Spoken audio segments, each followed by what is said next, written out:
Welcome to Planning Phase Syndicate, episode 50. I wonder if I'd make an adequate pilot. I don't know. Do you, Chris? Do you think you can make an adequate pilot?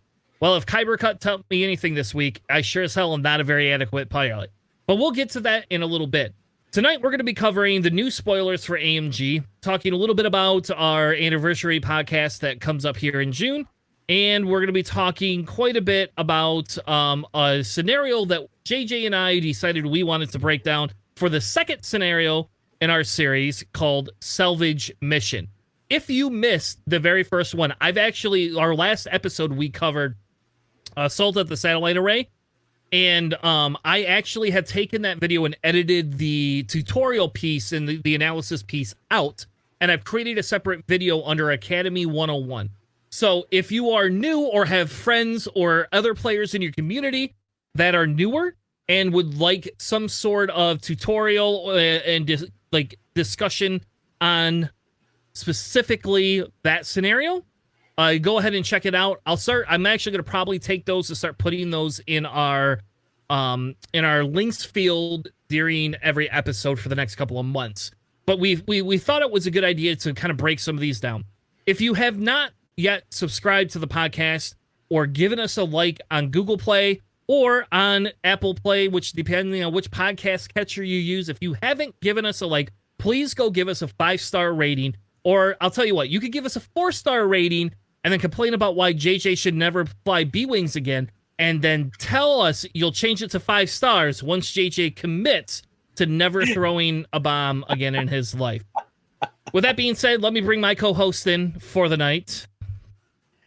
Welcome to the show, JJ. How are you doing, sir? I'm loving B-Wings every day. I'm telling you, they just complete me in my life. I know. You are the official bane on society. That's what we're going to consider you to be. Oh man, yeah. So we'll go over the recap from last night. But yeah, I mean, B-Wings are very, very strong, especially when you amass them together and you throw some bombs to them, and yeah, turns out they are very, very strong.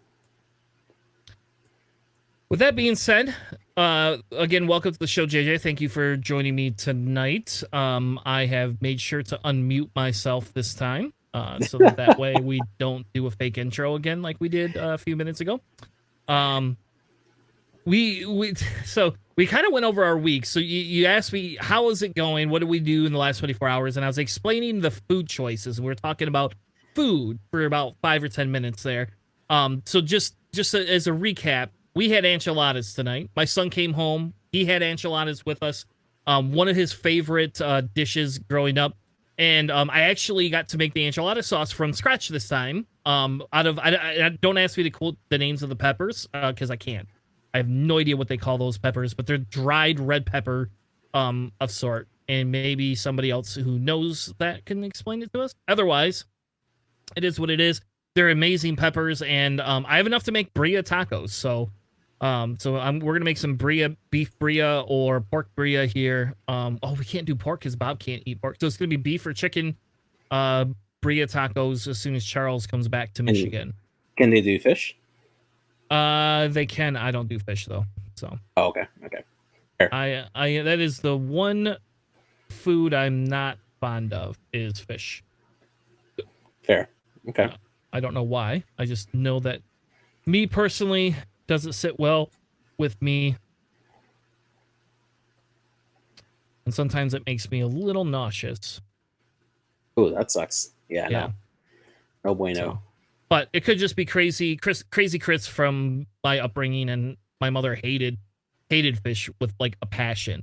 So like my mother refused to have fish in the house when we were growing up. So tonight's episode is brought to you by TX Blended Whiskey. You can only find this in Texas, I guess, except for finally, thank God they brought it to Michigan. So I was able to pick this up today. As you can see, I've had a little bit out of the bottle. And if you're listening to the podcast, then know that it's about 3 shots empty, plus what's ever in my glass. So hopefully I don't get too drunk tonight, but just saying, it's good whiskey. You don't ever find that up here. I don't know if you've ever had that whiskey, JJ, or not. But Only one time actually, and it was one time that I went to this barbecue place out in Dallas when I went to go visit my family last year. Really, really good place. If I could remember the name, I would tell you. But yeah, really good stuff. Oh, so your family's in Dallas, you said? Yeah, I have some family over in Dallas. Yeah. Oh, they have some amazing barbecue. I had to work it down in Dallas for about 2.5 months, and I would hit all the local joints up that they had down there. There was this one barbecue place, and it was like a cafe. It was this weird little small type cafe, but they served extremely big glasses of beer and extremely big margaritas for whatever reason. Like if you wanted to drink there, you like, I mean, it was like the margarita bowl was like this big, and the glasses were 44 ounces, and you're like, what the fuck, man? Like Yep. 44 ounces of beer? Like you're gonna be pissing like racehorse, you know? I don't know. But the barbecue there was insanely good. Like, and it was on the way into Fort Worth. Fort Worth, which is where I used to go play Star Wars Destiny, and X-Wing when I was first starting out, right before the pandemic. So I used to Nice. travel in there, and they had Destiny and X-Wing, and Marvel Champions. That's where I first learned about Marvel Champions, and quickly Nice. bought into it from there. Now I have an addiction. Is it the same store where they do the Lone Star Open? I have no idea. I've never been to the Lone Star Open. Okay, all right. Because I know it's in place like in the border there between Dallas and Fort Worth, where they've done actually quite a few different events there pre-COVID. It's a fairly big shop that can hold like a lot of. Does like, it have lot a of sex pools. store next to it? I have no idea. I haven't been myself, but I Okay. know that it's in that area. I've always wanted to go, but every time like they've had events, I've been like elsewhere. So, but I will yeah. say the shop itself has two parts to it. Like there's like the gaming side where they just have a bunch of storage and then tables set up, and then they have Mhm. the actual shop where they sell things and a back room and everything. So it could be where they have the Lone Star. I mean, it's big. It is pretty big. It's not like a small. It's definitely not a small Shop. Yeah, shop. Yeah. nice, nice.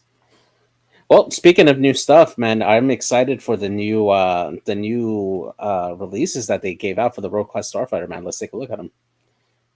All right. Let me bring it up here. Yeah, we also had Z95 stuff that we didn't get to cover this Oh, weekend. yeah, So we're gonna yeah. be doing that as well, which is That pretty is exciting. If you are listening to us and want to check us out, we do upload the videos to YouTube typically one day after. And of course it's gonna freeze on me. There it goes. It's just like an epic night of failure for everything. Yeah, machines don't cooperate all the time. Yeah, there's something eating my memory. I have no idea what it is. Might be TTS, maybe.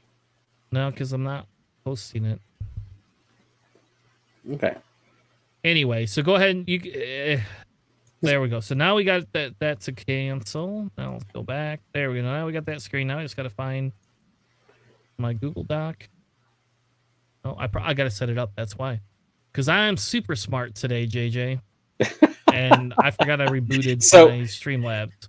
So while you're getting that set up, let's talk about Kyber Cup. So we'll go over the first week over here. So if you guys haven't seen, we posted, or rather we streamed our matches for round one last week. And Tanner and I both got our wins here. The list that I faced off against was a Separatist list, which was a gauntlet with 3 bombers and General Grievous. It was, I'm sorry, Sunfac with 3 bombers and General Grievous. It was a tough match for like on paper it looked tough because Sunfac has the ability to do that ensnare movement and come in around and really like put my B-wings out of position. Luckily I was able to hold that center line and punish his bombers that came in and got a few lucky crits onto Sunfac, which ultimately resulted in him going over a rock twice and killing him, unfortunately. But we got the win there. Chris also did really, really well week one. I forget, what was the list that you were flying against week one? I played against a 7-ship rebel list. Oh yeah, that's right. It was A-Wings and Ezra and a Z and a couple of Z's. Yeah, I remember that. That's right. Yeah. So it was a good list, I think. Yeah, it definitely was. Your opponent did have some miscues early on with the bumping on the ships, which he did get punished for. But other than that, you played really, really well with those bombers, just holding that center line and dropping those cluster lines in good spots, and just making sure that you count that Raylan reroll. Was it?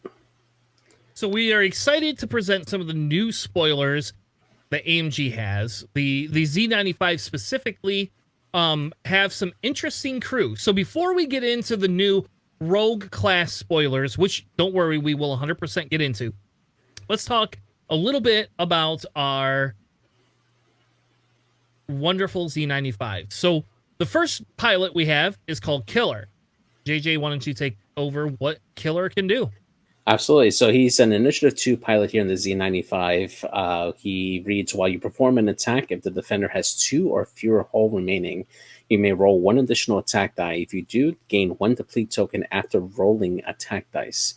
And it does have the versatile frame chassis ability, which allows it to equip 1 torp or missile upgrade. And while your reveal maneuver is blue, add a white boost to your action bar. So this is a really, really good Z95. Now, granted, it's still an Initiative 2, which means that it can be initiative killed by some of the more higher aces that are there.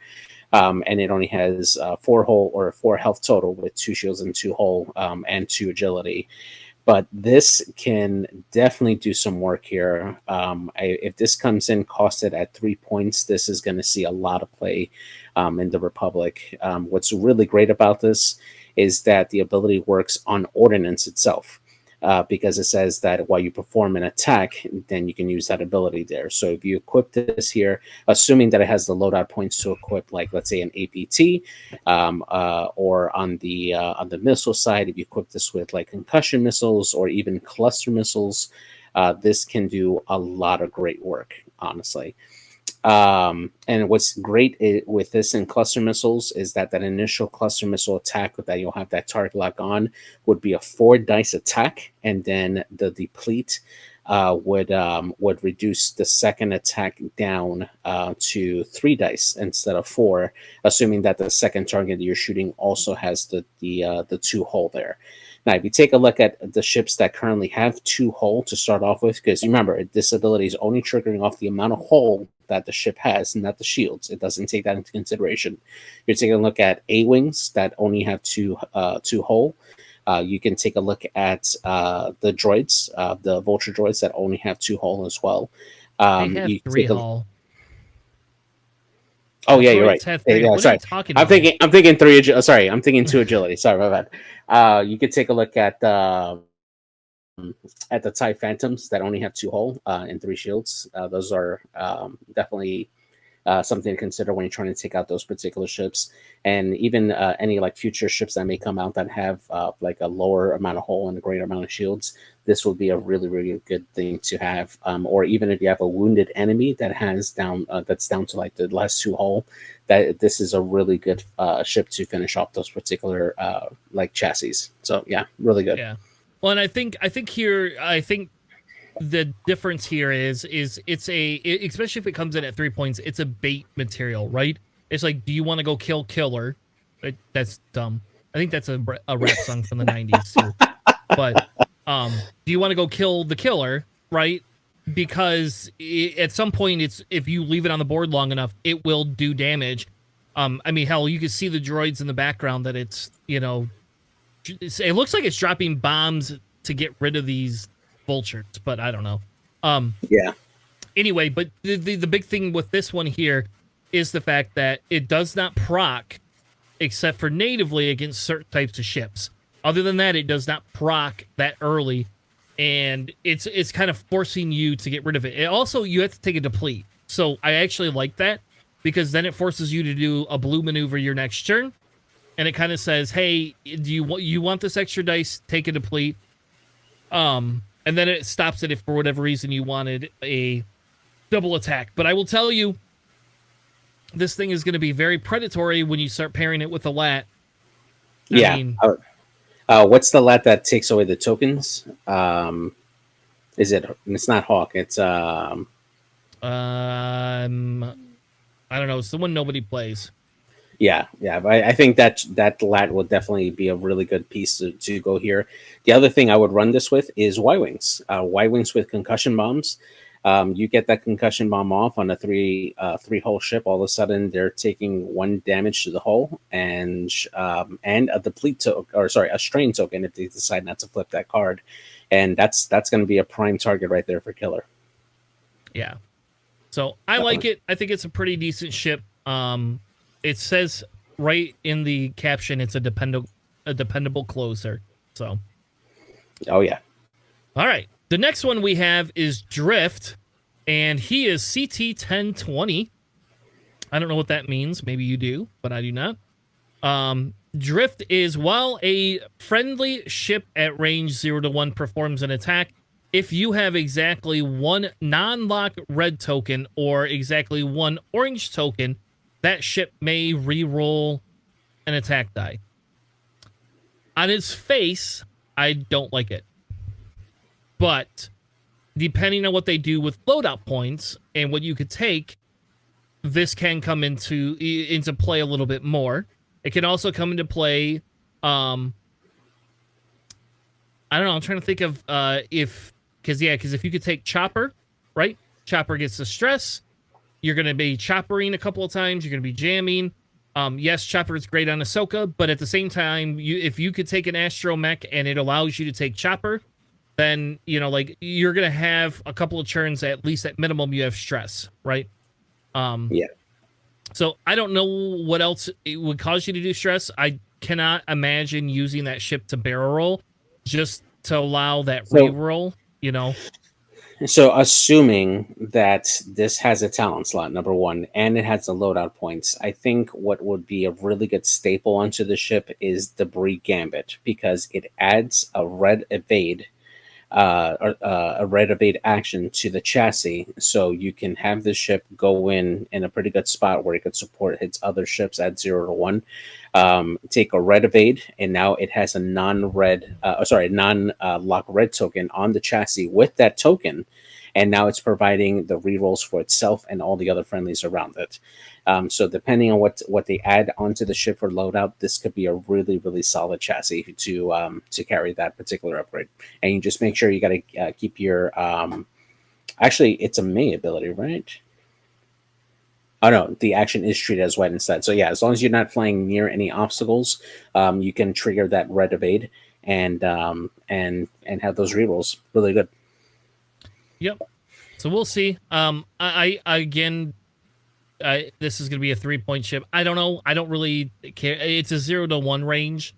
It's pretty tight. Yeah, I see this as a one-off type, thing. Like if you're going to take one, but again, why would I take that over Killer, right? I'm probably going to take Killer over that one every day of the week. But. Would you run those two together to give Killer a double mod on a cluster missile shot? If one of them is, if they have missiles, A, and B, yeah. if one of them is 2 points, sure. Yeah, right. No, I would not put 6 points into these things unless they have insane loadout points, man.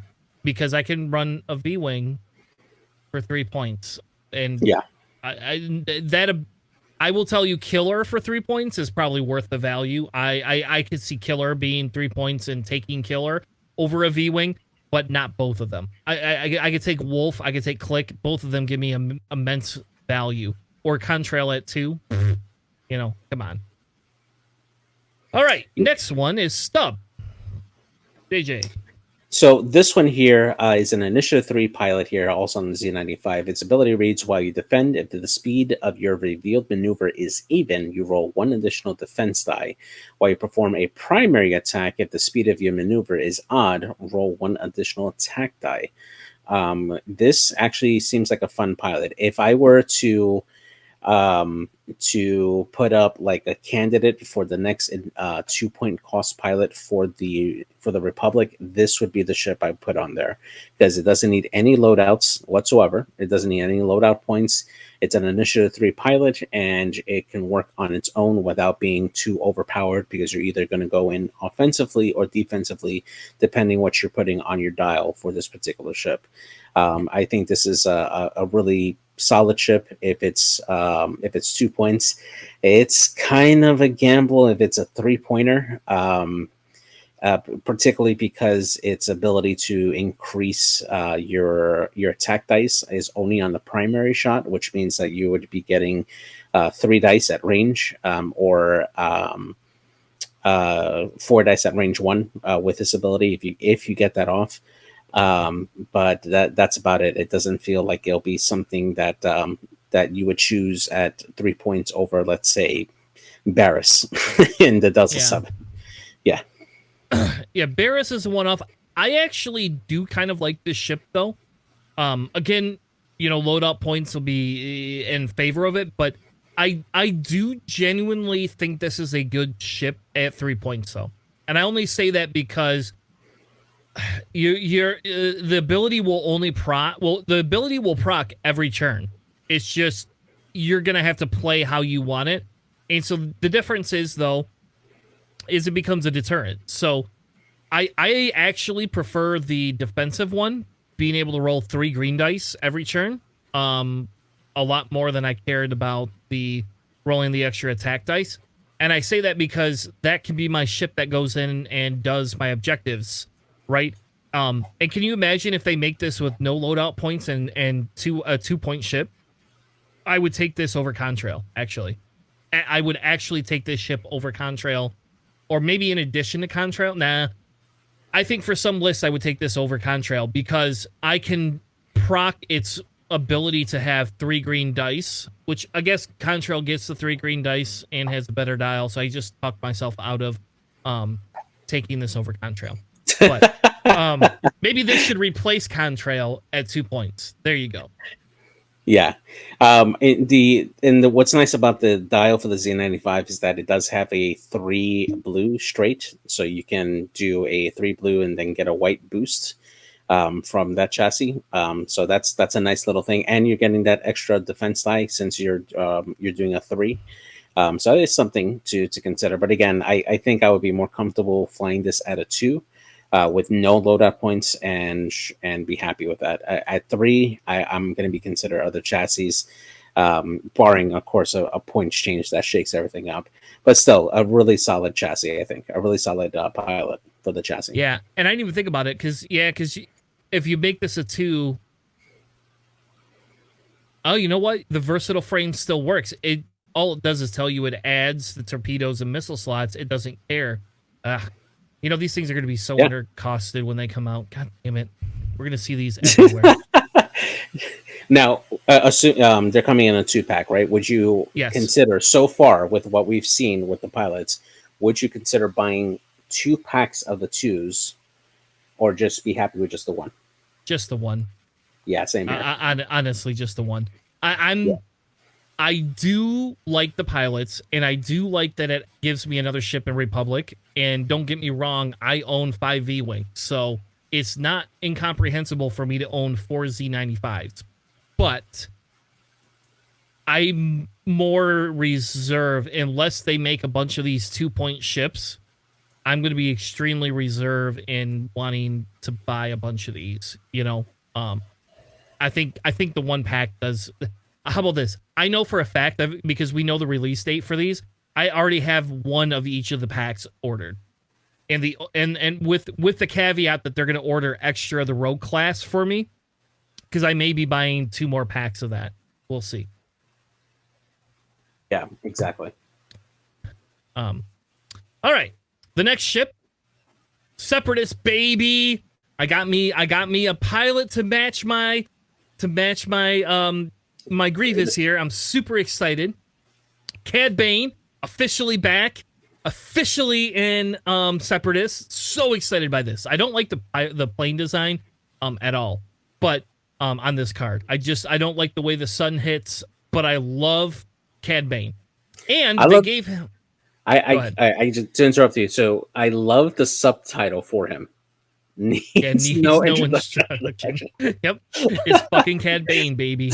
It's we're here, we're back. Where'd you get that hat? Oh, I don't know. Do you really want to have that conversation? I picked it up somewhere. Don't worry about it. And Cad Bane was actually one of my favorite characters in the Clone Wars, and my son disagrees with me. He does not agree with me. He likes Cad Bane that much. I do though. So, I like Cad Bane. I think his ability is different.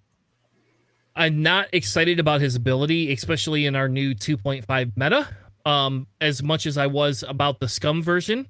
But he says essentially during the engagement phase, another friendly ship at range 0 to 1 is destroyed. You may spend 1 energy to perform an action even while stressed. So you added friendly to that, but it's actually just another ship, so it doesn't have to be friendly.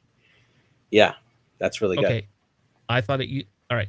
Anyway, we're gonna ignore that piece. That makes it much more powerful, honestly, because that means that if he kills somebody, he's gonna get that free action, and if he's not stressed, you can link it into one of the other things. So like, let's say you only took a focus on your turn or a target lock, you kill somebody, which is going to be really good with Delta Rights with the bullseye ability.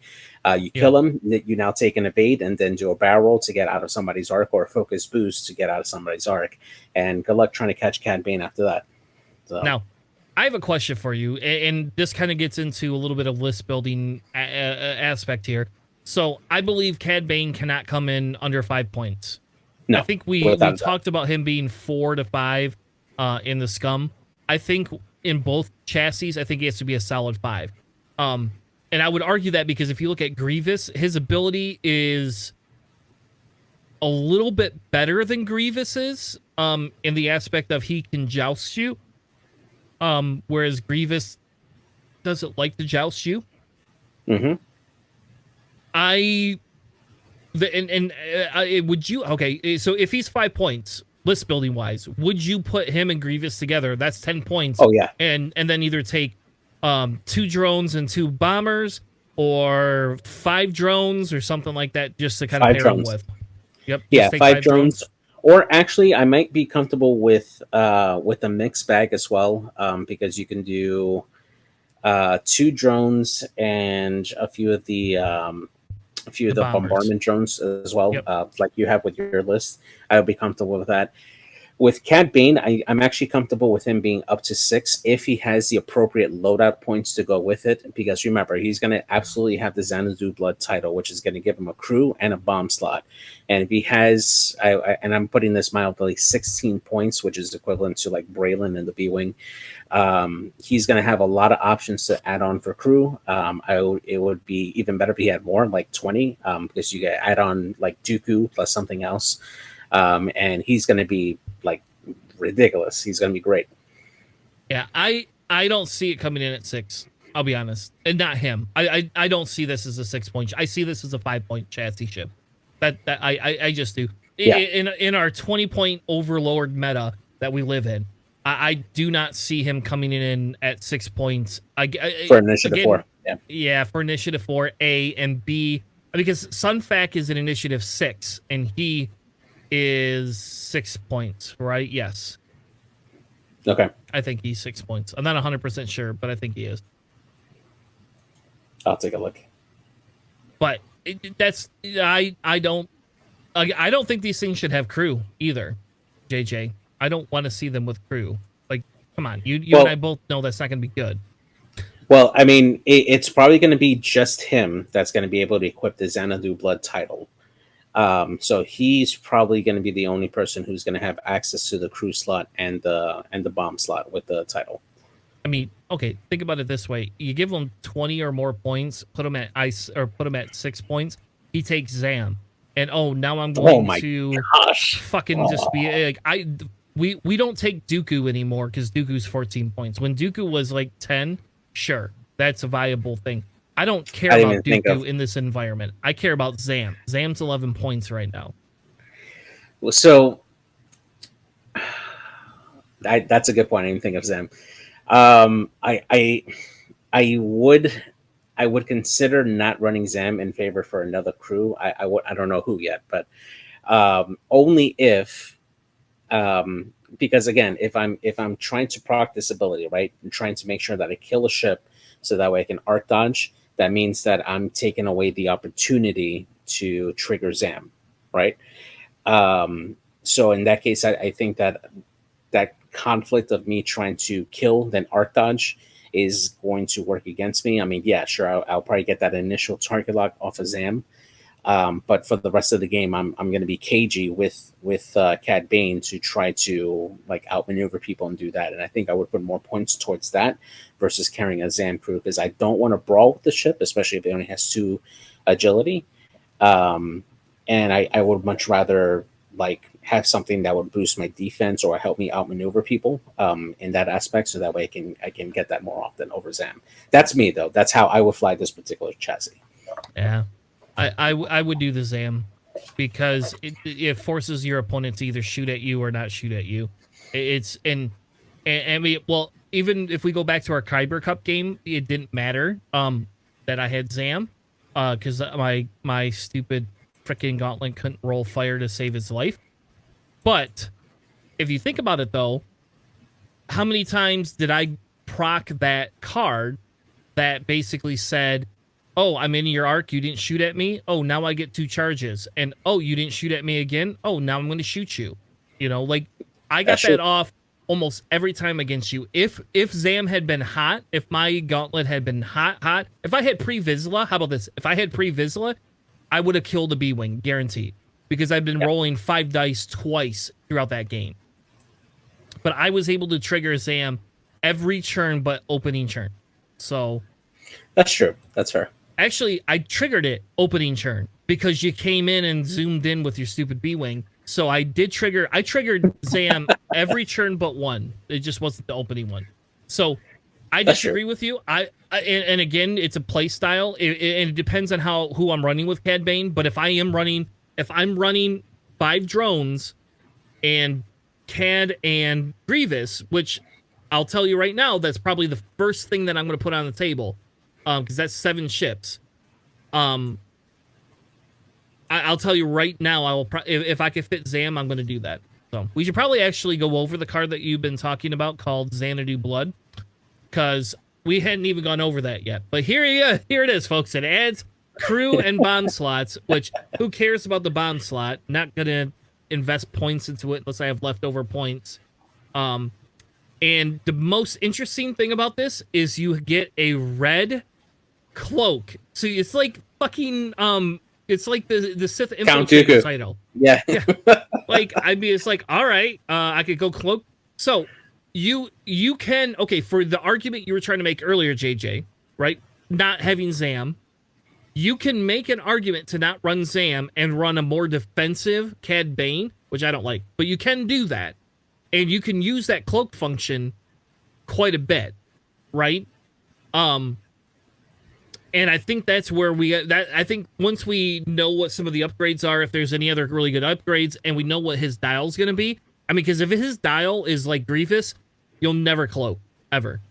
Or you'll cloak once and try to keep it for the game, you know? But that red cloak at the beginning of the game is going to be fucking totes magoats. Yeah. I'm going to go 2 forward, take my red cloak, and then decloak the next turn and just go boom, 2 forward, boom, whatever else I want. Thank you. 100%, yes. Yeah. I actually would consider doing like Perceptive Copilot and then this, because you get the double focus, 1 for offense, 1 for defense, and if you're able to get that ability proc to get a red cloak and still have a focus to back up your cloak on top of that, it's going to be really hard to kill that ship. Not for nothing. And even better, you can coordinate this. If you have a ship that's low enough that can coordinate that red cloak and then just send them zooming in, yeah, that's going to be really good. Can you imagine if you could run impervium plating on this thing too? Oh God, no. Heck no. You know that's gonna I'm getting a mod slot and I'm gonna run impervium plating well over. Oh my God, give me a talent slot, give me treacherous. Let's bring treacherous back, baby. Let's bring treacherous back. Yeah, I want my treacherous back. Actually, I didn't even think about this. I should be running treacherous in this meta. You know how many times ships have been in my way and shot it? I should. All right. Anyway, let's move on. So that's Xanadu Blood. 100% on board with this red cloak here. Very excited it's not a white cloak because that would be way too broken. Way just. Yeah, Ugh. exactly. It's Perceptor Copilot, double focus, cloak, white cloak. Oh, next turn, you never know where I'm going to be because I'm going to either barrel roll or shoot forward. Ugh. All right. Did they ever reveal the dial for the for the rogue class as of yet? No, not yet. That's okay. That's what we're waiting for, baby. Because the hard two. As soon as they do, we'll know whether any of this stuff is good. And if they if it's like the Grievous style, that red cloak's not going to be very. That red cloak will become a niche. Over anything else. Yeah. But if they have a tri-fighter dial, it's going to be really good then. All right, so the next one up here is the proton cannons. This one is a double cannon upgrade here. That's going to come with this pack here. And it reads, attack, you spend 2 charges, you change 1 focus result or a hit result into a crit result. It is a bullseye only firing arc, and you roll 4 dice at range 2 to 3, and it has 2 charges, which means that if you manage to proc this, you can only shoot this once every 2 turns. Really interesting cannon. I like that they kept the power level down to restrict it to bullseye only. This is something that that will be really, really interesting to see how often it'll be like equipped over like auto blasters or like HLC or single laser for the double cannon slot, because of the requirements that you have to do in order for you to trigger this particular gun. Now, we did have a spoiler with the last updates. They had posted this cost of this cannon when they released those points. They had this as a 3-point upgrade. We don't know if it'll still remain the same, because they did AMG did say that they would do a rebalance of points right before this is released. So if it may end up becoming a little more expensive, I would see this easily being a 4-point upgrade as well. But yeah, I think this is a really solid upgrade. So you know what? It's going to have a double cannon slot now, right? They just revealed it with this card. Well, it depends, right? Because it'll depend on the pilot. Each pilot could have an asymmetric build. Okay, whatever. Yeah, I see what you're saying. Yeah. But you know it's coming. They're going to get it. On the rogue class fighter is guaranteed to have at least 1 pilot, probably Cad Bane. And now, would you consider running this on Cad Bane versus like a torpedo slot, let's say? Oh yeah, 100%. Yes. Okay. Yeah. Yes. Any day. Bullseye with Dead to Rights. Yeah. Bullseye with Dead to Rights on this. Yeah. For 3 points. Yeah. You sold me, man. Like I don't. Yeah. Sync laser cannon is 7 effing points. If this comes in at 3, and you only get it every other turn, which in this meta is probably good, right? Because you can't like de-engage really your fighter and deal with it. So I don't know. I think 4 points is a better point cost for it, but I would pay 4 points. How about this?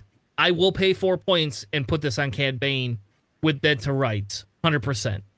Yeah, absolutely. I don't know about the other pilots, but I will do it for this one. Absolutely. All right, next card. We now have some official bodyguards for Grievous. Yeah. Essentially, they are not Cad Bane's bodyguards, even though they somehow are in the Cad Bane ship. But this begs the question: if you read the back of the box and or what they say on the AMG site, they talk about Magna Guards, right? So now my question is: am I getting Magna Guards and IGs, or am I getting the IGs are going to be the Magna Guards? They don't say Magna Guard on them. My theory is we're getting Magna Guards as well, which is even more fucking exciting than you can imagine. Well, yeah, they could be like the generic ones, and then these are just the named Magna Guard pilots for it, because the IG 100 series in Star Wars are the designations given to the Magna Guards for their model that were made. So we can have both, right? We can have the named Magna Guard pilots, like this one here, the IG 101, and then just a generic Magna Guard pilot for the Rogue class that has this. So really good. A really interesting space there for that. So for this particular ship here, we have an Initiative 4 pilot here for the Separatists. The ability reads, at the start of the system phase, you may repair one face-up damage card, and it comes with Necrit calculations, which allows it to spend a friendly's calculate token at range 0 to 1 to change your result to a evade or a hit result there, which is really interesting, because with this allows the ship to equip independent calculations if it has a mod slot. And also it lets it be able to be coordinated by the 32C Hyena bomber with its ability. So that's really interesting. Which is overcost, by the way. Yeah, it is. But if they ever reduce the cost of it, it'll be really good. Yeah, give me that as a 3-point ship, and I'll take that over. I'll take that any day of the week, and I'll stop taking independent calculates. So I think this is really good. This is 2 more health than a bomber, so this is gonna have to come in at 4 points. I'm guessing it'll be a little bit more maneuverable. So I like that. I now am in question of whether we can equip the IG 2000 upgrade card. That would be amazing. No, give me double calculates. Give me shared ships. Ugh. Yummy yum. All right. IG 102 is a dueling droid. When you defend, if the attacker's initiative is equal to or greater than yours, you may change one blank result to an eyeball. So I'm going to say the last one I like a little bit better. Being able to take care of that face-up damage card, A. And B, I like that one a lot better because of the pure fact that it's not an action, right? And this one is not an action either, but this one's going to proc a lot less in this meta at least. So I guess flying against your B-wings, this would work. You know, this would 100% proc. And I will tell you how many times did my green dice roll blanks? Quite a bit. So this is good too. I don't know. I would take the other one over this one. If I'm taking all of these ships. So this particular ship, would see this as an objective grabber. This is the ship that I'm going to send by itself with independent calculations to go grab objectives. So that way it can go on its own, doesn't have to worry about getting too much support on its own, and she can still survive because the ability is mainly defensive in nature. So you're not really going in for attacking because you want to try to keep your tokens for offense, and just go and just grab objectives and make it hard for your opponent to go invest time to go track down this droid here. The points is going to be a little difficult. I could easily see this being like a 4-point ship, which at that point for Separatists, I don't know if I would have messed that much in this chassis for this particular pilot. But if it's a 3, sure. Yeah. If this is a 3-point ship, this is an immediate staple in every Separatist list. Absolutely. You know? Like there's I highly doubt you would never take this at 3 points. Oh, you want 7 health for 3 points? Merry Christmas. Yeah. And exactly. 2 of them are shields. Don't worry. Yeah. All right. Okay. The next one is the IG 111. Yes. So this one here is an initiative 1 here. This one reads, after you perform an attack that missed, you may choose one enemy ship in your bullseye and gain 1 deplete token. If you do, that ship suffers one hit damage to it. Really, really good. I like this particular ability for it. It is going to be difficult to proc against small base ships at initiative 1, but if you're hunting the medium base or the large base ships, especially the ones that can't reposition, like your lats, for instance, This is going to be that hunter. This is what's going to be pulling those damages all the time consistently, and getting those shots off there. If this comes equipped with any type of like ordnance, like cluster missiles, and you roll bad your first time, if you have munitions fail safe, just cancel all your results. The ship is going to take a damage anyway, and just spend your charge on the next shot on somebody else, and boom, there you go. And you get to proc it twice at that point. Yep. I agree with you 100% on this. My theory is these will not have missile slots, but maybe they will give this specific one a missile slot. That would be interesting. That would actually be very interesting. Yeah, I don't know. I like this one second best. The first one, the IG 01 or whatever, 101. 101, that was my favorite. I do like this one, and I will tell you, even at an I1, I think you're right. I don't think this will proc that often, but I will say at an I1, being able to take this and have a ship that can coordinate, at a later initiative could be beneficial. And so I wouldn't rule out Separatist is not known for coordinating. Honestly, we're not that good at it. But I can throw attack officer on a gauntlet. I could throw attack officer on Maul's ship. And if Cad Bane gets a slot, he could take attack officer too. So 3 points. Okay. Cad Bane can coordinate now too. There you go. Coordinating after he kills a ship to have the other ship barrel. Oh my gosh, that's nuts. That's nuts. Because coordinate is range too, so it's not like they have to even fly together. They can fly a little bit farther apart, and this is where the argument has to come in, right? So if I'm taking, if one or two of these come in at 3 points, do you replace your bombers with these and take 2 of these and 2 droids? And now I've got 4 ships that can network calculate. I don't take independence at all, and I don't know. I think it's really good. Personally. Yeah, I believe so. Yeah, you're definitely getting a lot more excuse me, you're getting a lot more value out of these because they have so much more health than the standard hyena and vulture droids, that you're just getting just so much more value for that same price. That being said, in terms of power level, just on the base stats alone, obviously we don't know what the loadout is going to be. Do you think that this chassis, utility wise, is more powerful than a Tri-Fighter or a Hyena with their current loadouts? If they come in with more loadout points than a Hyena, they're worth 4 points, I would say.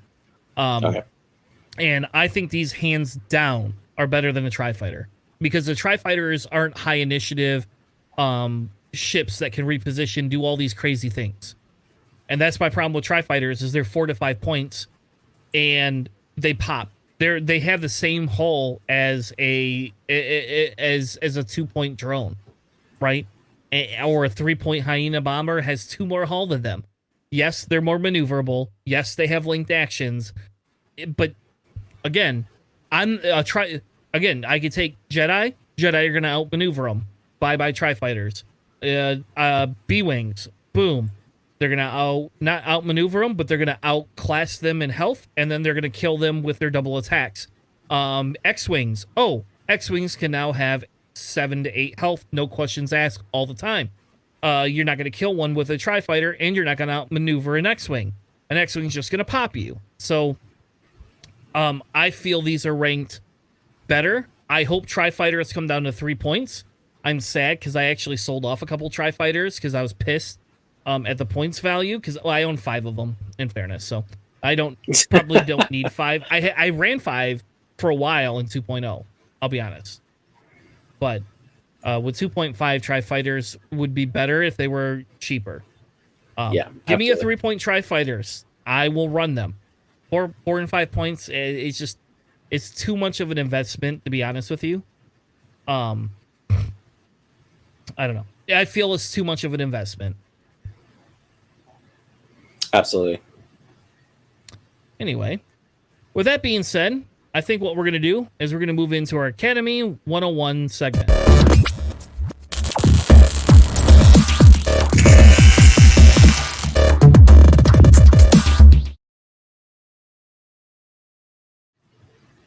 Welcome back to our Academy 101 segment where we are going to discuss Salvage Mission.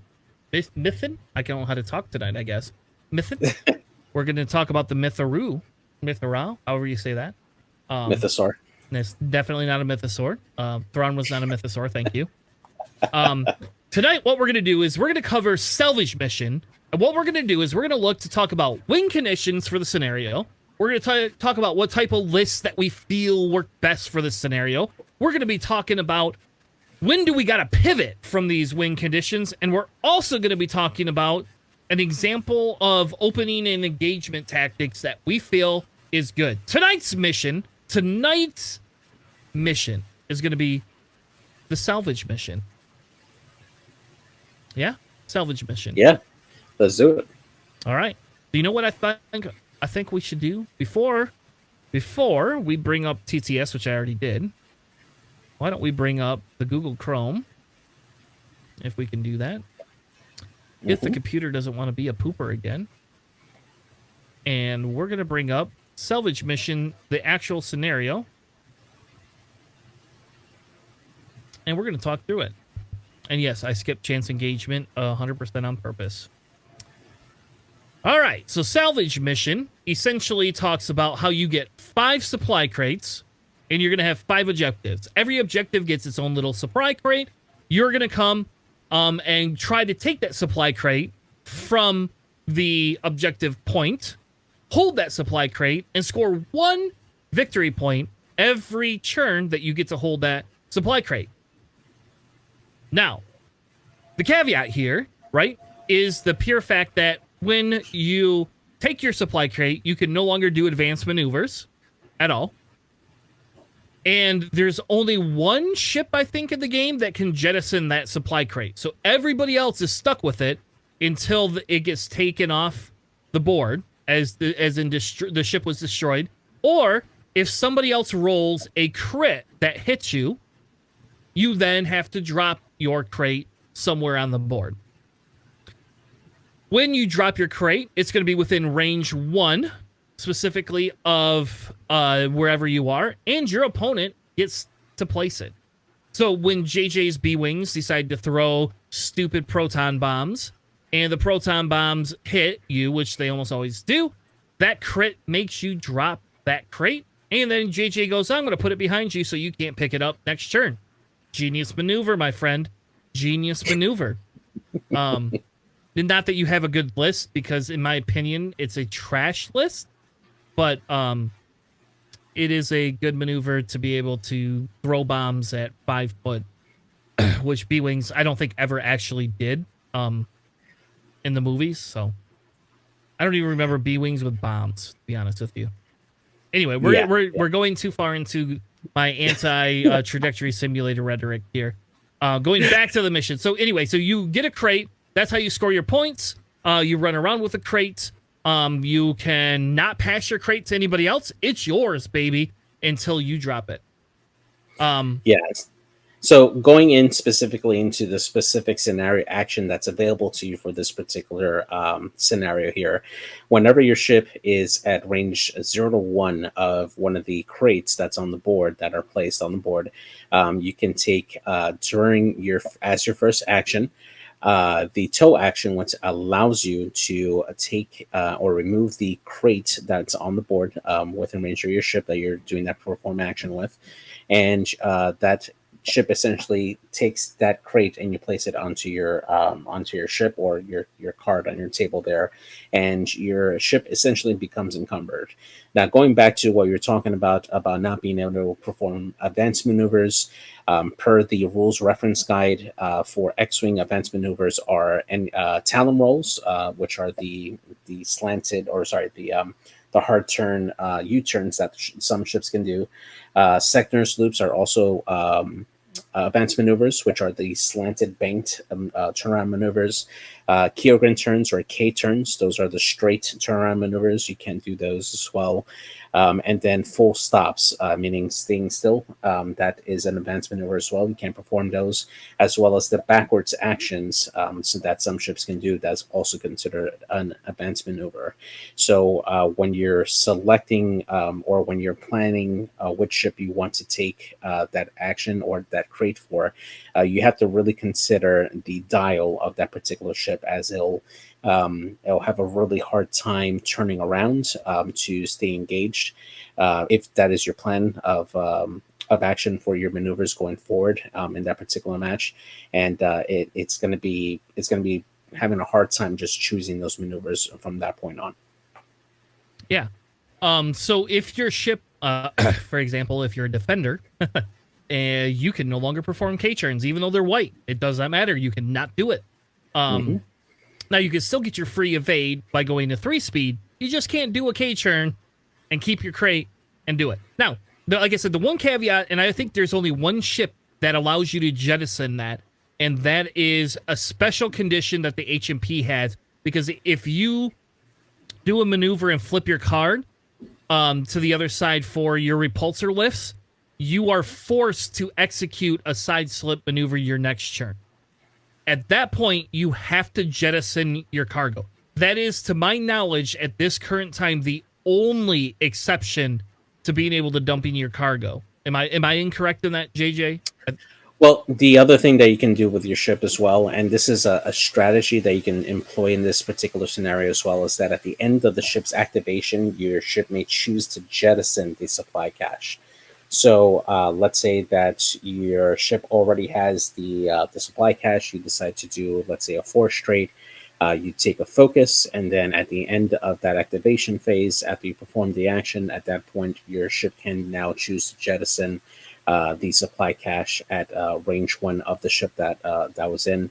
However, the opposing player is the one that gets to place where that cargo gets to go.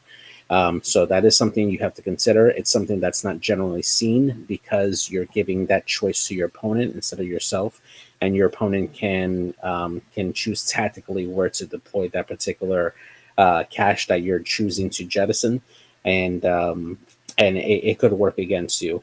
Now, there are a couple of edge cases that you would consider doing that. Like, let's say that you're forced into a corner and you absolutely need to be able to turn around because your ship is not going to be able to turn around with its regular maneuvers, and you absolutely need to turn around without risking going off the board the next turn.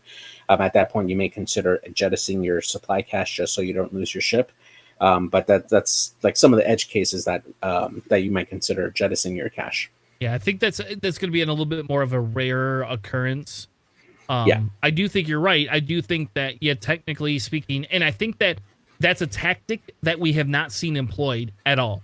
And I think that that is what's important here is how you play the game. And I think that could be a tactic that actually comes into scenarios more often. And I could, for example, with 2 Jedis being close to each other. Now, I guess now we're moving a little bit into a different piece of the segment. But if you have 2 Jedis that are closer together, right?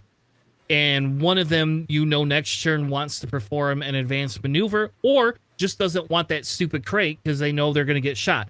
Because that's the other thing. You're going to lose that mission point for this round. But if you know somebody's got a target lock on you and is going to shoot a mag pulse at you or a proton torpedo, you jettisoning that just go. It makes their target on you less desirable. And we have not, I will say again, we have not seen that as a play tactic at all. And I personally feel that that is a valid play tactic that could come about in competitive play here, depending on how this scenario goes. But let's get into a little bit other pieces of the scenario. So you covered advanced maneuvers, you can't do them. You covered the fact that if you do try to perform an advanced maneuver, you're doing a 2 straight for a stress. It's a 2 white straight. It's stressful. You ain't doing anything else. And you cannot perform slam actions, which is funny that they call that out specifically. Like, I don't know why they call that out, but they call that out specifically. I guess it's not technically an advanced maneuver, but I mean, to me, it would be, right? Like, any ship that can do a 3 hard and then slam and do another 3 hard, that seems pretty good to me. Yeah, poor Bucket, right? Like that would have been Bucket's only like saving grace for the resistance. Like, come on. Yep. I'm gonna pick a crate and I'm gonna do a 360 right around you, motherfucker. All right. So we talked about if you can drop it if you want. If you get a crit damage, or you're destroyed, you have to drop it. You also cannot flee the battlefield, which I don't think ever happens, except there's only one ship in the game that we care about that on. Only one, Telever, right? And if Tel's not gonna, if Tel picks it up, he can't flee with it. So that piece of it I like a lot. I actually do like the scenario. This is probably one of the least played scenarios, that honestly that I've played. But I bet you in Crate Cup next week, this is probably the scenario we're gonna get stuck with. So, all right, let me bring TTS up, right? And we're gonna talk a little bit about let's before we get into lists. I don't know. Should we do lists first or objective placements first? Let's do objective placements first, because I feel like that kind of dictates how you run your list according to the objective placements here. Now, in this particular scenario, I kind of did a little bit of a hybrid setup here. This is a possible setup that could happen in a real life game, but I kind of did it hybrid in a way that one side has the objectives placed closer together, as close as possible, towards the bottom of the screen.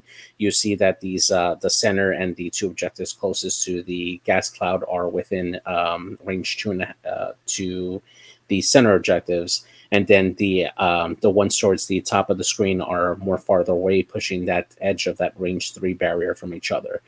Now, when you're setting up your objectives here, obviously having access to them with your ships that can carry them, you definitely want to try to keep those objectives closer to you, especially if you're placing it on a ship that you don't really care if it can execute advanced maneuvers or not. That's the ones that you typically want to have that in front of you, because you're going to concentrate on having that ship engaged if you want to, or just have it dance in the back and make the enemy come chase you if you're wanting it to just be a carrier for that crate and not really engage.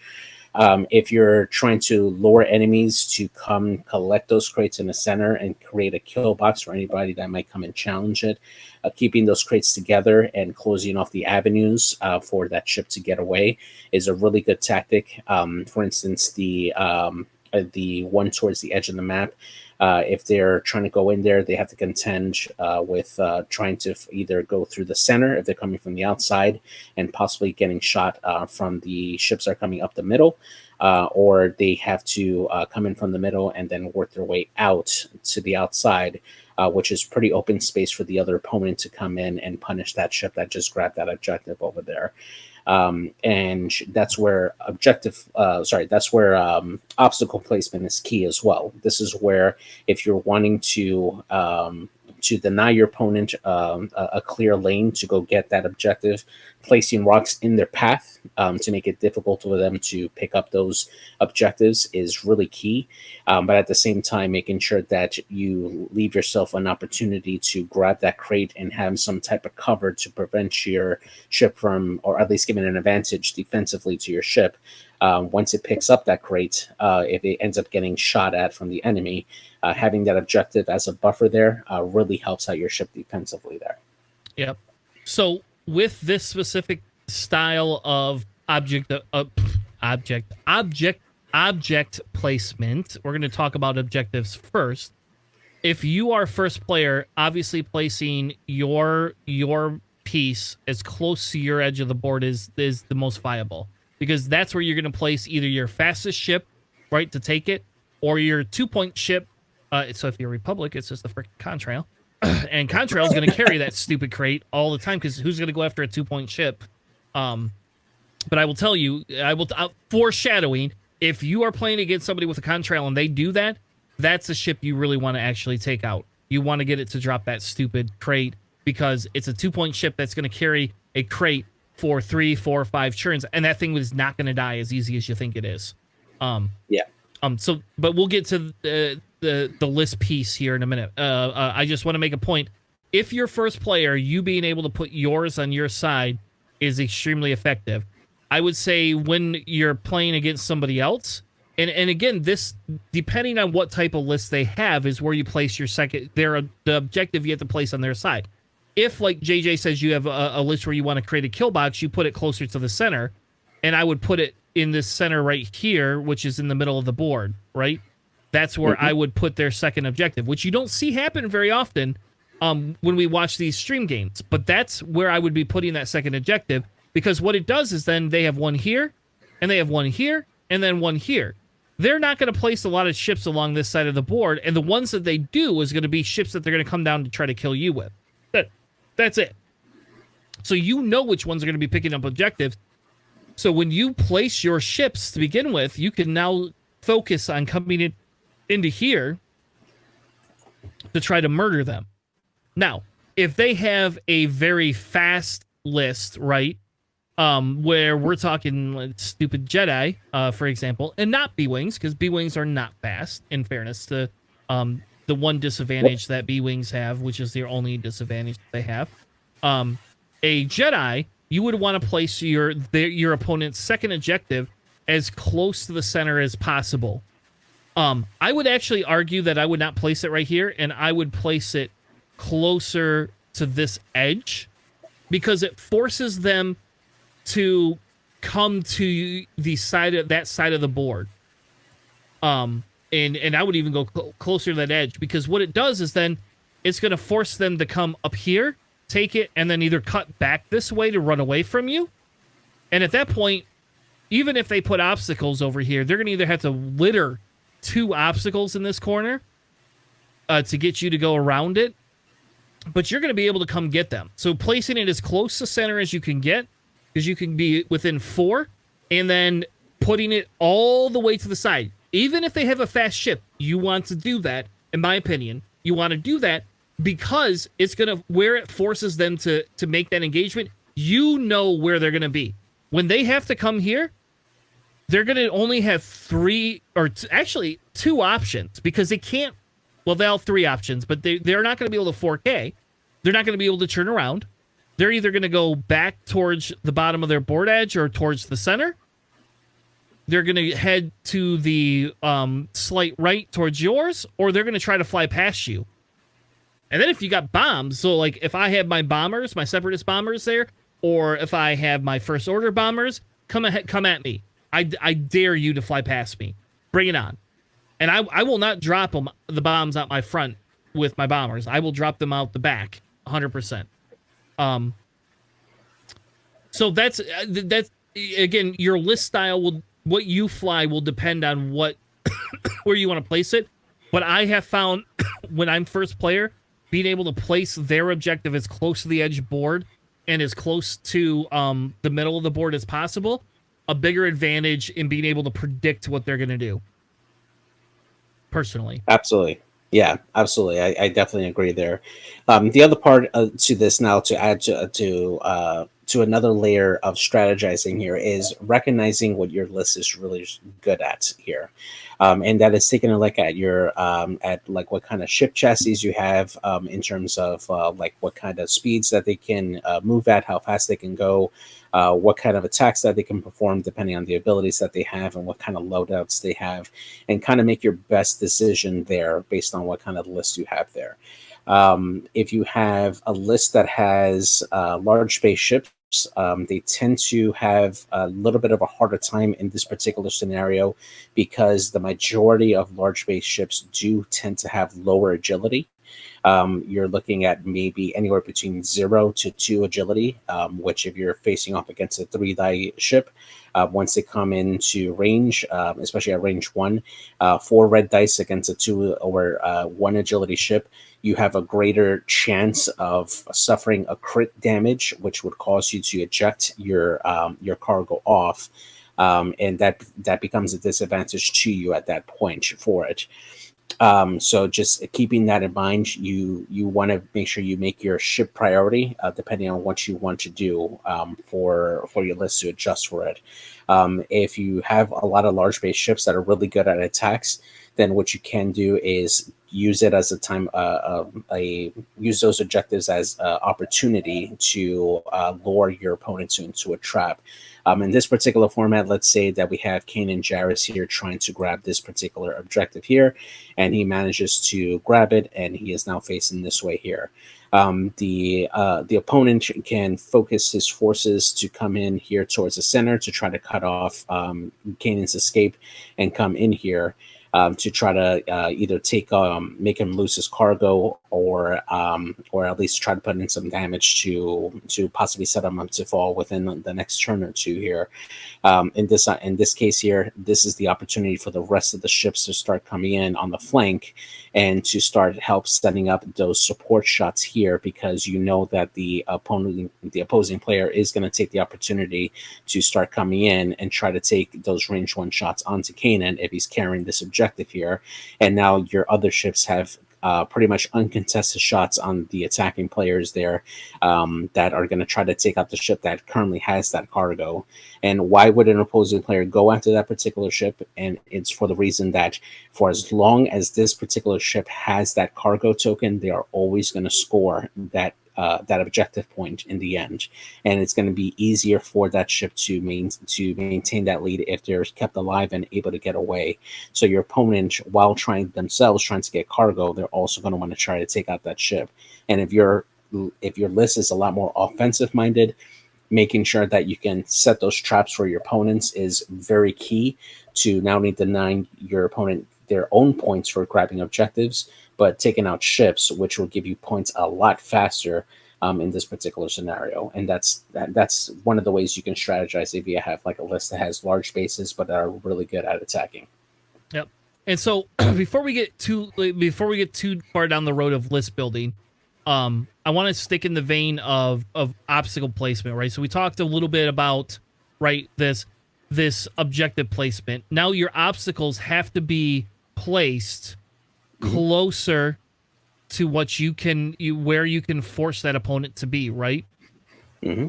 So obviously you cannot place your objective right in front of it, which is a hindrance, but you can place your objective, I guess you gotta get rid of this one, away so that they can't churn hard into here, right? And so that's the thing is, and if you know they're churning through here, and I've got a Grievous, my Grievous is doing 3 bank Afterburners boost, 5 straight, coming around here to outmaneuver you. That's 100% what I'm doing. And if my Grievous is coming at you, the probability is you're probably not going to turn away because you sure as hell do not want to take an outmaneuvered Grievous shot. Which, by the way, in Aces High, Grievous is totes my goats. I don't care what anyone says. I play him every time in Aces High right now. Just so you know. And Grievous is my favorite ship in the world. Anyway, sorry. I'm sorry. Now we're deviating a little bit. But okay, so your obstacle placement, and this is why I wanted to go through that, is because your obstacle placement, you have to think of where do you want your opponent to be. So when JJ talks about you come in, if you're a big ship, think about putting Bosk right here, right? I could put Bosk right here, put my obstacles in a way that forces whatever ship he puts here to have to double back. Bosk is just going to come in hard, and Bosk is going to hit you hard. And Bosk is going to take Greedo, and guess what? Bosk is going to make you drop that crit. Because guess what crew, or gunner, I guess I should say, he's not crew, is literally the best gunner you could take in this meta, right? And for this list type is Greedo. I don't care if it's you take him on initiative 1. You're getting, as long as you can get that crit through, you're getting something through. And like Namlam with Greedo is good. In the Jump Master, but the other really good ordinance to keep in mind when you're equipping your list too is mag pulse missiles, which causes, if they hit, they cause your opponent to suffer a critical damage automatically for that particular attack. So mag pulse warheads are really, really good in this particular objective because of that ability. What else? So marksmanship is good too, right? Marksmanship we want. Predator is good. What is the other? Oh God, what is? There's other ships. I know that there is. There's other ships where they can cancel everything and you just suffer a crit. What is? Oh, it's X1. It's Saint Marana. Oh no, it's yeah. The X ones are good because of their base ability to change a hit result into a crit result. The X ones for the Empire are really good for this objective as well, to strip opponents away from their cargo. Oh, but there's another one. There's another ship or two ships that allow you to cancel your results and just force them to suffer a crit. So back in the day, you could do that with Fifth Brother, with homing missiles, but you don't get homing missiles anymore. Yeah, he does have a cannon with auto blaster, which makes it really good for him, especially if he outmaneuvers the ship. Fifth Brother is definitely a really good ship still. With that, he just has to work a little bit harder to get that ability to proc. So. Yeah, I don't like that. Just give me my homing missiles back. Anyway, but anyway, we talk about objective or obstacle placement. When you're talking about all the other ones, for the center one, you don't necessarily always want to place this obstacle right here unless you're on this right side of the board. If you're on the right side of the board, you do want it here because you're going to fly in, especially if this is Danae or Rick. It's Rick. Rick's going to fly in a 5 straight, take this objective, and then Rick's going to fly away. And for that first turn, if anybody comes to contest him, he gets that extra die being right there. So even if they're range 1 or range 2 of you, you're getting that extra die. So for that center objective, if you have a high maneuverable ship, you want to place something to prevent your opponent from coming straight into your area and hope you get that center objective first. Other than that, objective of placement is more just as a deterrent to create lanes and paths. And I think it kind of depends. Again, if you're going to cluster everything in the middle, you want rocks and obstacles on the outside with 1 lane in and 1 lane out. That's how you want to create lanes around that objective point. So you could take this here, and you could place it right there, create a lane. You could move this piece here over. Okay, I can't move any of them because they're all locked. But you could place them and try to create so that if your opponent wants to come get this objective, they're going to come through that center, and they're going to go through 1 lane and only have 1 or 2 exit lanes.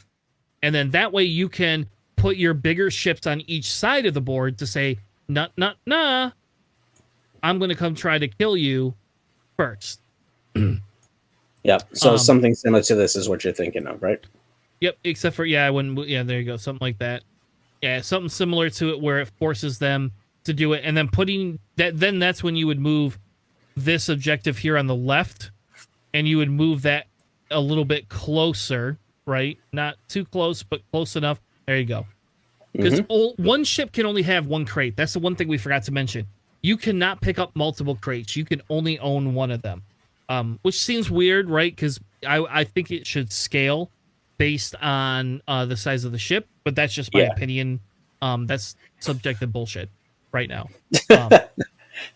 I would like that actually as an option. Yeah, absolutely.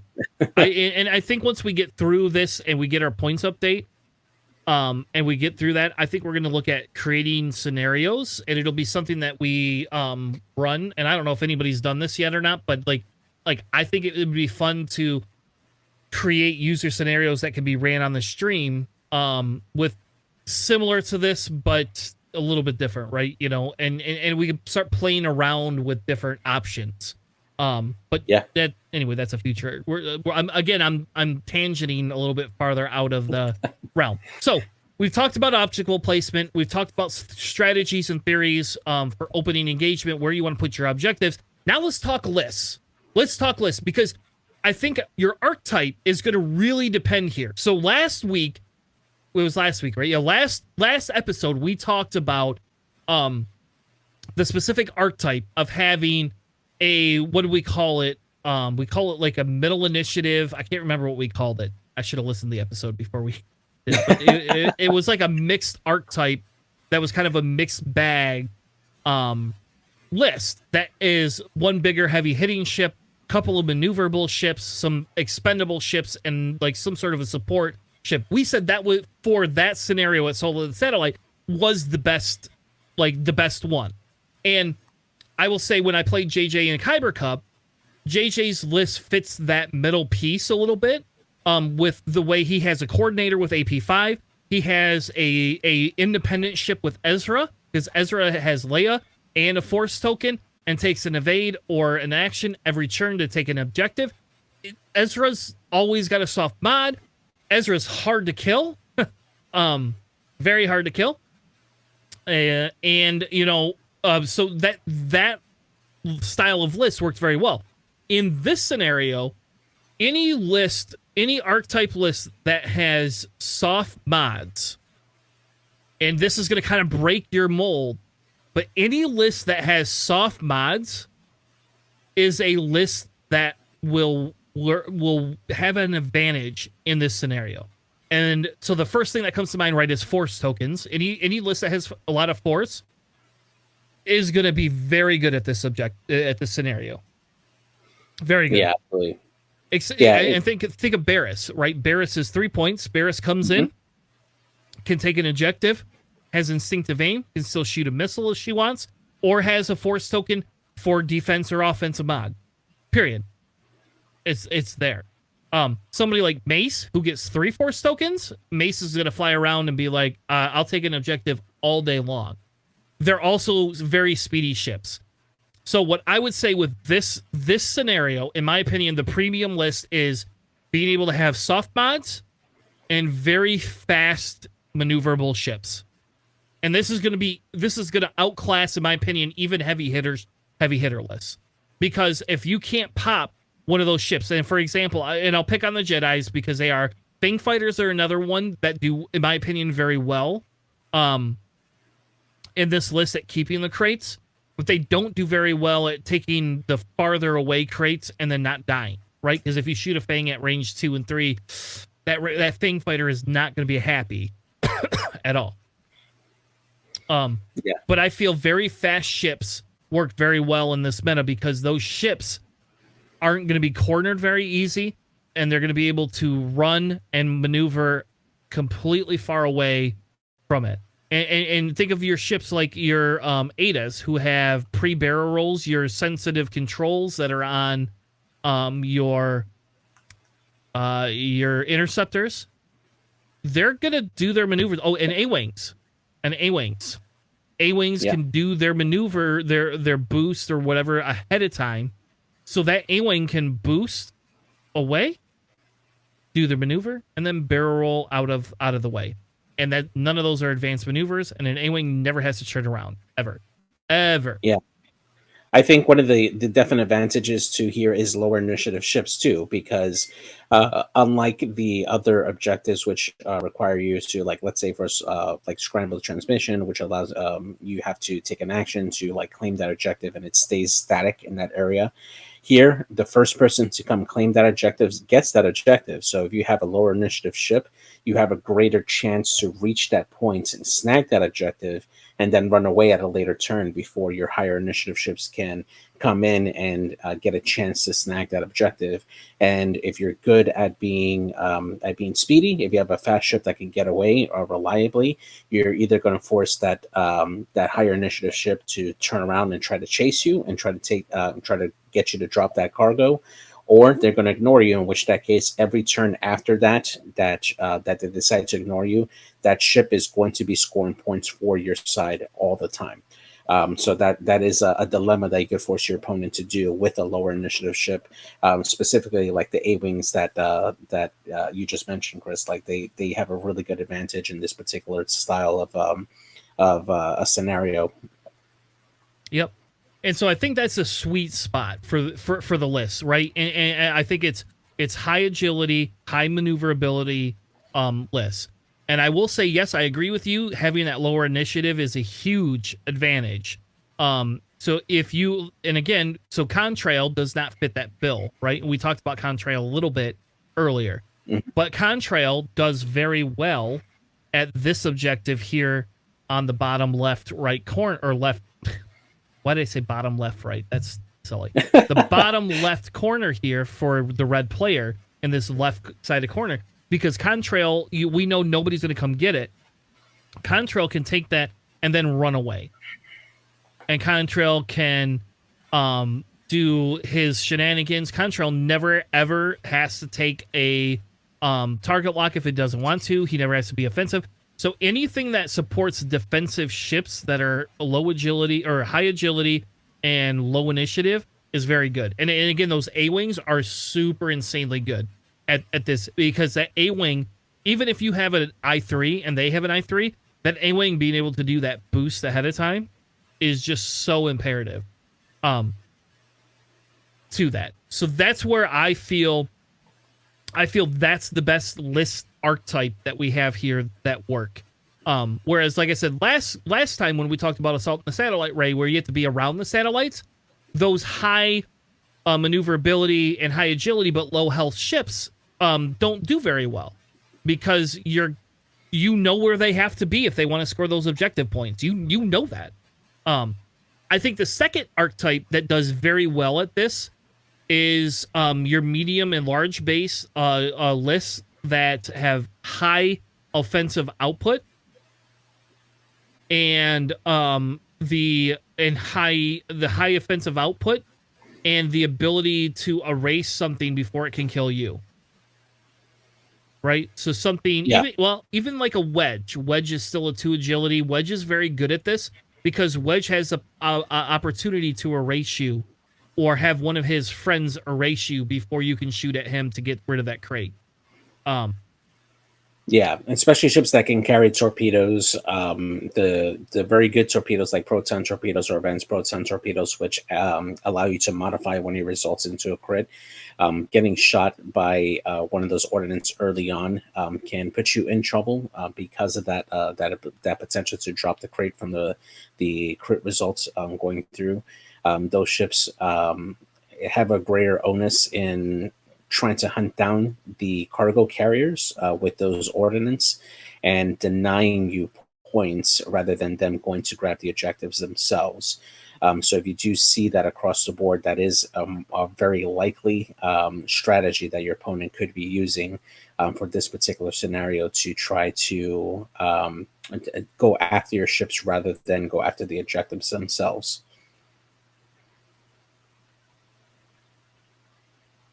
Yeah, and I agree with you, and I think that's kind of that key. The other really good archetype list that I want to talk about real quick here, before we wrap up, is anything that has a higher ship count to it, right? So even if they're low, if they're maneuverable or decently maneuverable, and you have the ability to have a higher ship count, and I'm not going to say run 8 drones because they're not very maneuverable. And they pop right away. 7 A-Wings, though. Yeah. But 7 A-Wings, yes, actually. 7 A-Wings do very well in this type of scenario. Anything that can maneuver fast and has the ability to, be able to take that action, and if you die, the next one can just come behind it and pick it up. So being able to have multiple ships that are around you to kind of pick up the pace as needed, that's the huge benefit. Obviously, soft mods are the second, and the highest is the high maneuverability list. But I do think a semi-swarmish style list works very well in this scenario. And I will say this is one of the scenarios I won when we played at Adepticon. When I ran my 7-ship Republic list, which only had 1 Jedi, by the way. Nice. So I was not like the horrible person that ran Trajectory B-Wings or four Jedis and Hawk or whatever. Like I was at least only 1 Jedi, and that's just because she's undercosted. So one of the strategies that work really well with the large ship count list as well is blocking, because in this particular scenario, it is a lot easier to pull up blocks because you can see where your opponent is going to, especially if they're going to focus on objectives. Getting a block onto your enemy prevents them from taking the tow action, because when a ship becomes blocked, they're only able to perform the red focus, assuming that they're not stressed. So setting that up to, especially if you see your opponent doing like a beeline straight for like this objective over here, if you know that he's right over here and your ship is over here, making sure that you're about this area here or around this area here to prevent like a getaway, and making sure that your opponent bumps is really, really big, because you prevent them from grabbing that objective. And on top of that, they're going to get a range 0 shot, which is unmodded, and that's pretty good for you to survive and give another one of your ships hopefully the opportunity to get that objective out before they can do anything about it. So. Yeah, no, but I agree. So we talked a little bit about opening engagements. Really, we talked about the best ship list. We kind of talked about the scenario overall. I think the one thing that we could still kind of talk a little bit about is when you pivot your win condition. And I think really the big thing here is you pivot your win condition if you're not able to pick up the crates, right? And I think the idea has to be is in this scenario, you are heavily rewarded for taking a crate and getting away and running and not engaging, very sadly enough. Now, I will tell you that a little Trade Federation drone will be worth its weight in gold if it can hold that objective for 3 rounds. Because if you have to kill it, I've scored 3 points and you scored 2 points. And I'm heavier in the weight. Oh, and I let you kill a stupid 2-point drone, whereas I'm going to come in with my Bo-Katan or my Grievous and murder something else of yours. Yep, so, that's true. I feel that some of these lists that if you, depending on how you place it, you're pivoting to your win condition is honestly taking that crate and running away as fast as you can from something that's going to shoot you. Because once you have that crate, you can run and take your evades and take your focuses all day long. You just can't do a turnaround maneuver. But when you're running away, how often are you going to want to do a 4K anyway? You're not. You're going to want to do a 4 straight boost, 4 straight boost, 4 straight boost. It's like the exact opposite of Rebel. Rebel is 1 forward to victory because we suck at anything else. 1 forward to victory, and then, so. Yeah, the other thing too to keep in mind too is just making sure that you plan out how you plan to approach the scenario as well. We'll take my particular list in particular, right? My particular list that I have now for Kyber Cup is 3 B-Wings with AP5 and Ezra and the TIE Fighter. Now, as you said before, B-Wings are not very good at doing fast maneuvers here. So in this particular scenario, they struggle because they're most likely not going to get to those objective points in time to prevent the opponent to going there. So what do I want to do during the initial setup here is making sure that I can create these close gaps here where I can have a lane to have my B-Wings there. And my objective here is to try to kill the enemy ships, but at the same time also keep the same amount of objectives as the other player. And just make sure that I deny the 3rd objective from the other player, because if I can keep the amount of objectives the same between myself and my opponent, then I don't have to chase them, and I can guard a particular area really well with my ships. I can either choose this point over here or the one that's over here a little bit more, and force my opponent to try to come and engage me rather than try to run away. And in that case, I leave that objective out on the board as long as I have 2 more, and just force them to try to come and get it to try to break that stalemate. And at that point, instead of enticing my player to grab an objective and run away if they're up on objective points, I'm guaranteeing that they have to come and face me in order to get an opportunity to try to outscore me in that point there. So it's just knowing what your list can do and what it's really good at doing, and adjusting your scenario to make up for that shortcoming for your particular list. Yep. And I think in your case, when we talk about these B-Wings like that, right?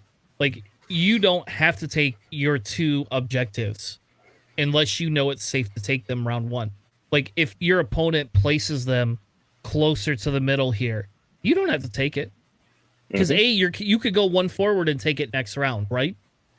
You could do that. So you can lose, like, because your goal is damage, and your goal is to get them to drop the crates. And the best part is because they don't score. This is what we didn't talk about. I guess we should have said it at the beginning, but they don't score that objective point till the end phase. So JJ has the opportunity to throw crits into them to say, no, drop your crate. And that keeps you even. So it keeps you neutral. So if JJ does damage, gets you to drop your crate, now you are not scoring an objective point, and the chances that you're going to put out more damage than a B-Wing, probably pretty slim unless you're like a Maul or a double tapping Bosk or something like that, right? Even your Jedi are not going to be putting out a lot more damage on a B-Wing than you can back at him. So I think you're right. I think when you talk about if your objective win condition is more being able to kill things, you do not have to get your crates. And if you place your crates at the back end and don't want to give them to your opponent, you can just leave them there. JJ's B-Wings can go 4 forward with Leia and then boost with afterburners and still take actions. And they can fail barrel rolls to get free stress, which is just bullshit too. But they can do all these other things, and they don't have to pick that objective up. They could just go in for kills. Now, I will tell you, the downside to doing an ultra kill list is if you can't kill that opponent or get them wounded, you're going to lose because they're going to fly past you, and they're going to take your objectives you didn't pick up, and they're going to just say, are you going to come get me? Oh, you can't fly that fast. We're sorry. We're sorry. Exactly. Yep. But on the opposite side, again, B-Wings can then do their advanced maneuvers, right? So they can take their target locks, not spend them that first engagement round, do a 2 Talon. They're 2 Talons and 1 Ks, right? That's what they have. And they can do their turnaround maneuver. So if they think you're going to fly past and they go pick up their other objective, they're just going to turn around, shoot you, hope to kill you, and then while you try to turn around, they'll go pick up the objective, get 1 round with the objective where they don't have to worry about having a mod, and then the next round they're gonna say, well, if you take the crit, oh, so what? I'm gonna be double modded to try to kill you, and it's slowly plinking away at those points. But I will say anything that is slow or unmaneuverable and has kill shots, you cannot let your opponent escape or you're effed. Period. You're done. You will lose the scenario so fast. This is the second fastest scenario, in my opinion, in the game. Is this one right here? Yes, absolutely. So, all right. Anything else you want to comment on or talk about before we wrap up for this scenario? No, I think we covered it all. Awesome.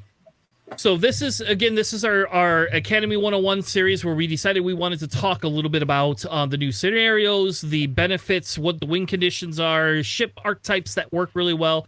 And then at the end, JJ has promised me that he's going to go back and listen to all these and document all that we say and put a document out for us so that you'll have something in Google Docs you can look at and reference. And again, maybe this will change a little bit with points, but I'll be honest with you. The reason we're looking at it instead of by faction and we're looking at it by archetype is because as points shift, you get whatever archetype is in your faction you play or multiple factions that you play. And the idea is you will not have to worry about going back and saying, well, Grievous is really good at this scenario, but now he's not anymore because somebody upped him to 7 points because they're assholes. And somebody lowered B-Wings down to 3 points because we just need to see way too many of those things. And next thing you know, Torkel Mux will be 2 points and we'll see him everywhere and it'll feel really bad.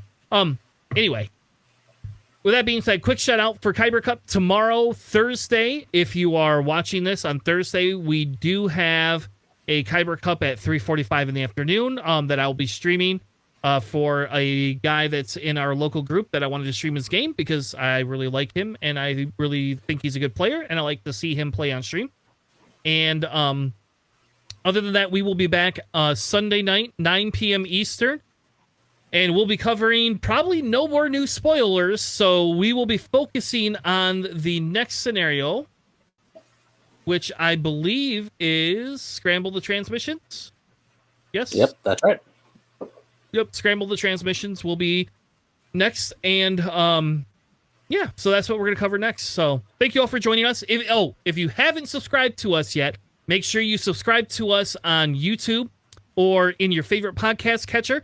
Give us a 5-star rating if you can. If you like what we do, give us a low rating too. I don't care, but just make sure you put why you gave us a low rating so that we can fix maybe JJ wearing the Giants hat, or maybe him never running trajectory B-Wings. I don't know. Like, there's a lot of reasons you could give us a low rating that has to do with JJ.